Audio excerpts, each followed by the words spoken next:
Welcome to the 80th installment of Ear to the Ground, the Land Stewardship Project's audio podcast on family farming, sustainable agriculture, local food systems, and local democracy.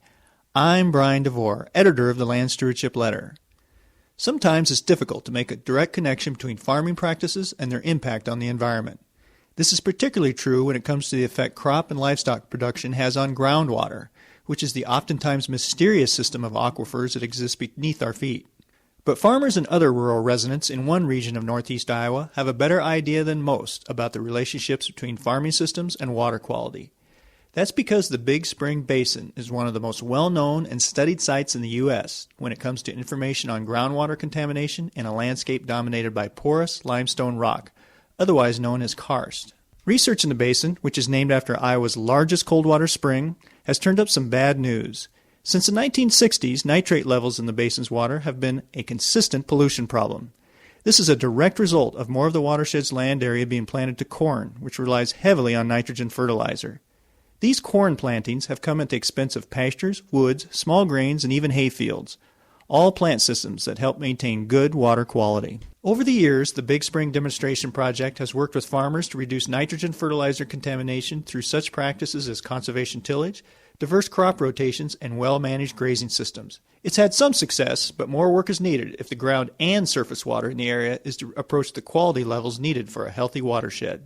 At a recent field day sponsored by Practical Farmers of Iowa and Midwest Organic and Sustainable Education Service, among others, participants got to see for themselves the direct relationships between land use and water quality. The tour started out at Big Spring Trout Hatchery, which is at the site where the spring itself emerges from the ground before emptying into the Turkey River. At the hatchery, fisheries biologist Gary Sigworth described how springs and other water systems are being impacted by various farming practices. The second part of the field day took place on the farm of Jeff Kling and Deb Tidwell. This 300-acre crop and cattle farm is 8 miles as the crow flies from the fish hatchery. The farm drains into the watershed that feeds the spring, and during the past few decades, Kling and Tidwell have taken several steps to reduce harmful runoff, including diversifying their crop rotation and converting to a certified organic system. After the field day, I had a chance to talk to Sigworth and Kling about Big Spring and the relationship between what takes place on the land and what happens to the water beneath it. First, I talked to Sigworth about how a natural resource like Big Spring can serve as a type of environmental barometer for the landscape. When I'm on the river or I'm looking at the spring, and I'm there every day, so I'm at the source of where what Jeff is doing is being reflected in the water, and so I thought of that this is reflected as a barometer, just like a barometer would indicate something happening, change, or it's reflecting something. Stream or a river or the spring, in the case of Jeff here, is the ultimate barometer for what's happening on the landscape. And it's a barometer for many reasons, because it reflects it in a physical form of just the river reflecting silt maybe that's been left behind, or how that's affecting the river water quality. It's reflected in the biological component of the spring or the river. It's reflected in the water quality. We can take a measurement of that. Or it's just reflected in just the visible part of what we're seeing. I mean, if we're seeing the water turn brown, that's reflecting that soil is still eroding from the uplands, and that's affecting the river. Could you talk a little bit about what kind of barometer readings you're seeing, or what have you seen change, and maybe what kind of changes were taking place even before 50 years or so that we've seen in that area? Okay, I mean, the barometer changes I see, and I don't even see the very fine-tuned barometer would be those measuring water quality, to see the things that are in that water that are actually, it's coming from somewhere. But I just see the barometer just from the physical things I can see, and from the biological component of where fish habitat can be, or where deep hole might be. But in the case of the spring, it's just a simple matter of water quality. When there's a big rain in the watershed, when it turns brown and you have a foot of silt in a raceway that's putting out 200 gallons per minute, that's not sustainable. That's soil loss that's gone forever, essentially. And when I look at it from the river's perspective, I can look at many physical features of the river. I can look at a 15-foot dirt cut bank that tells me, okay, there was days gone by that there was tremendous soil loss that now is still sitting and trapped making the river out of connection with its floodplain. I can look at the sand load in the river, and I see there's still excessive soil loss, more than a river can possibly transport out, that's left behind, that covers all the habitat of the gravel, rock, that invertebrates and the fish populations that feed on them, covers it up like a desert on the river. And a lot of people just don't see that kind of thing. I can see just the water itself, of the sediment load that's carried in the water itself. What kind of trends are you seeing paralleling that as far in agriculture and land use in the area that would cause some of these trends that you're seeing?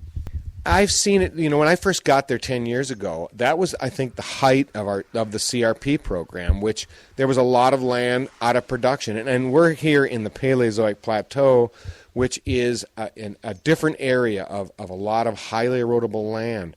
And there was a lot of years there that it seemed like things were looking okay. We had a lot of CRP acres in, a lot of land that should never have been in soybean and corn row production, because the land just isn't suitable for that. Even in the last few years, that the lure of the $5 corn has, all of that's coming out. People are getting out of contracts that are still have 5 or 6 years left in them. And even now, you can see that subtly in, like for last night, for example, we had just a little over an inch rain, and that water looks so turbid that, that's an indication that just even that kind of a rain that we have, that it cannot withstand that kind of tillage in this kind of a topography. Yeah, I think what was troubling for me was I saw the Turkey River and how chocolate brown it was. Not super surprising, knowing how much intense agriculture is taking place in the watershed. But then when we looked at Big Spring flowing into it, I mean, it wasn't chocolate brown, but it wasn't clean either. It was pretty cloudy. Right. Even the spring itself, which is actually a fairly small watershed, that was reflecting it in itself in the water quality. And I think the bigger question here isn't, we know these things and how they're directly connected. What happens on the land is reflected in the water. How do we change that? How do we, it moves forward, the change in agriculture, landowner rights, whatever, with lacking a true definition of land stewardship. How do we define land stewardship? And I like to define it in somehow giving something back, putting in a waterway, even though you might not be getting a payment for putting in a waterway. When we farmed, we just had waterways because we didn't want erosion of the land itself. And even though when I was on the farm, I was actually in the reverse role, because I was up on the farm, even though we had streams on our land. I never made that connection. And so I also understand that, Jeff's a long way from Big Spring, and for him to understand that he's connected to Big Spring, he is in the minority. Most people, they don't see that because they're not at the spring. However, if they had to make a daily trip to the spring to see what was going on with what they were doing, that's how they would quickly realize, it's like, I did that. That's part of the land I'm working, and they would maybe become more connected. But that doesn't happen right now. And so I think we have to figure out is, how do you connect people on the uplands that are farming? They're trying to do the right thing in most of them, and it's like, how do you get the information in their hands, or how do you change the way they're doing things to connect them? It's the disconnect of what we're doing to the water that I think is what we have to figure out. Because I think people are willing to do the right thing, but how do we get them motivated? How do we connect them? I think that's the big question. After chatting with Sigworth, I talked to Jeff Kling about how the research done in the Big Spring Basin has influenced his farming practices over the years. Well, the connection probably started when I was quite young as a child. We went there to the Big Spring for a family outing. Yes, I was interested in the trout, as everybody is, but I was really interested in the spring, and I kind of followed that after that. And it was a few years later I started reading about a study there about groundwater, and there was a map included.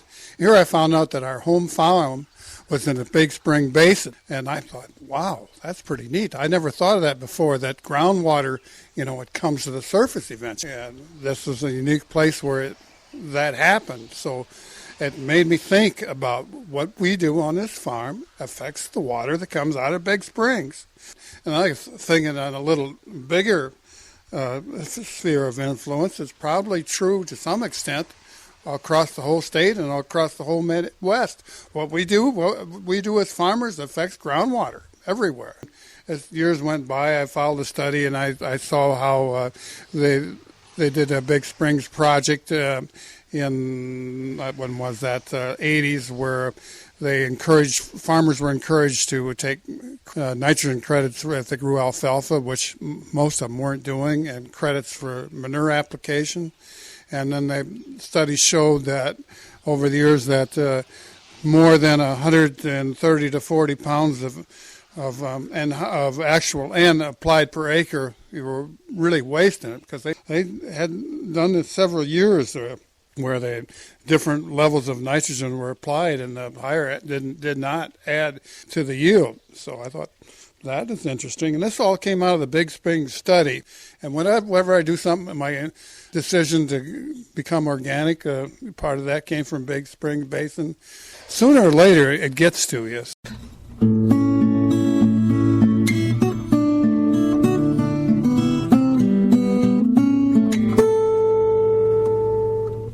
For more on Big Spring, see www.igsb.uiowa.edu and type in the search term Big Spring.